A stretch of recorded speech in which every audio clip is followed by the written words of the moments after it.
Alright, here's your answer key for your homework. First question says, which fractions are equivalent to 1/2? So we got to know that equivalent means equal to.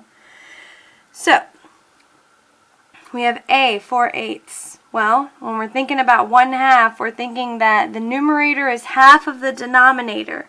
So, in this case, 4/8 is equivalent to 1/2.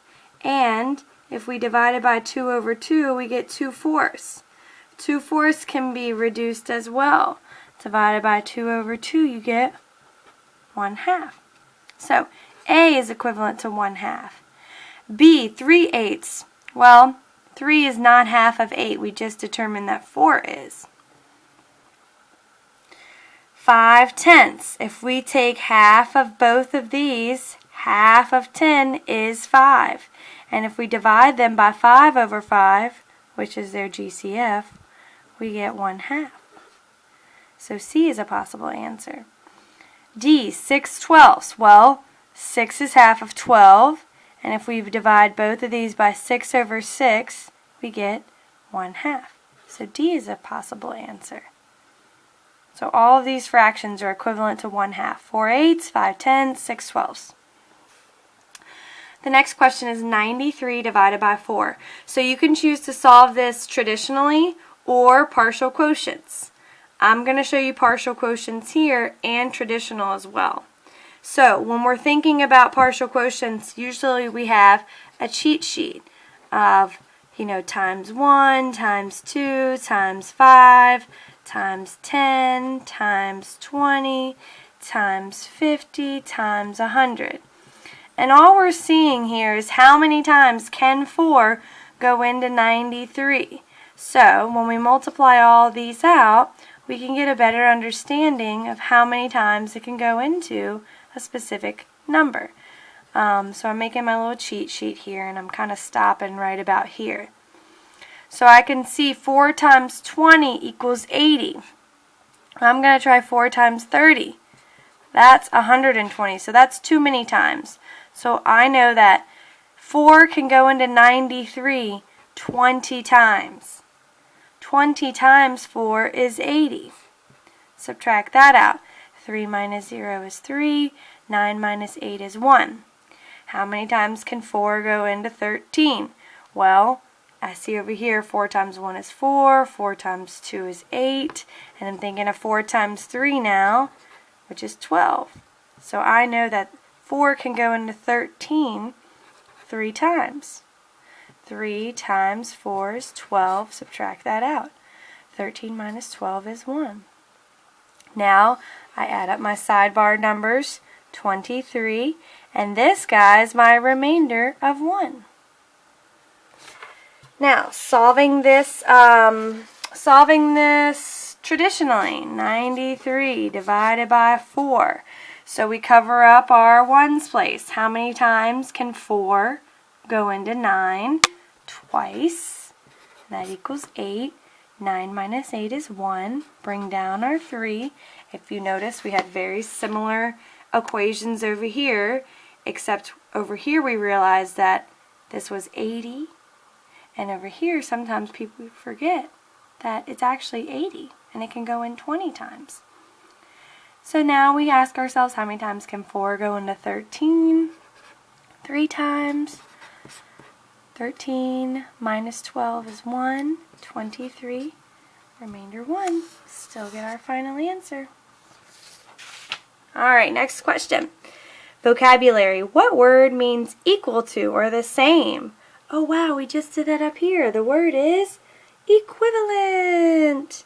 Not denominator, not numerator, but equivalent. Number 2, which word represents the top number? So when we're talking in a fraction, which word is up top? This is our numerator. Number 3, which word represents the bottom number or total equal pieces that we have? That's our denominator. Hopefully you were thinking about your sign language that we do, right? Numerator making our N and denominator making our D. Okay. Estimate and find the product. So we're going to estimate to find what this would equal. So we're going to estimate our two factors. 23 estimated as close as to 20. 84 estimated as close as to 80. We multiply those together. 20 times 80. If we cover up our zeros, 8 times 2 is 16. We have two zeros here, 1, 2. The estimated product is 1,600. Okay, now we have our word problem. This is a fraction word problem, and I will tell you this is a test question that you'll see. It says Andy ate 7/12 of his candy bar on Monday and 3/12 of his candy bar on Tuesday. How much of his candy bar was left? So we have to figure out how much he ate and how much of his 12 pieces were left. So when I'm analyzing this word problem, I see I have 7/12 and 3/12. And I notice that both of those have the same denominator. So I'm working with 12 equal pieces here. So 2, 4, 6, 8, 10, 12. Okay? So 7/12 on Monday, 3/12 on Tuesday. So let's see how much he ate in all. I add up my numerator and denominator, or excuse me, just my numerator, my denominator stays the same. 7 plus 3 is 10. So he ate 10/12, but that's not what we're looking for. The question asks, how much of his candy bar was left? So if he ate 10 out of 12 pieces, if he ate this much, 1, 2, 3, 4, 5, 6, 7, 8, 9, 10, how much of his candy bar was left? His candy bar that was left is 2 out of 12 pieces. Okay, and we can solve that mathematically as well. We can take his total candy bar, which would be 12/12, minus 10/12, and we would get 2/12. Oh, but wait, it says express your answer in simplest form. Wait a minute. 2/12. Can that be reduced? Well, yeah, because both of them are even. So I can divide them by 2/2. 2 divided by 2 is 1. 12 divided by 2 is 6. So my final, most correct answer in simplest form is 1/6 of his candy bar is left. Make sure you're showing your work like I am, my friend.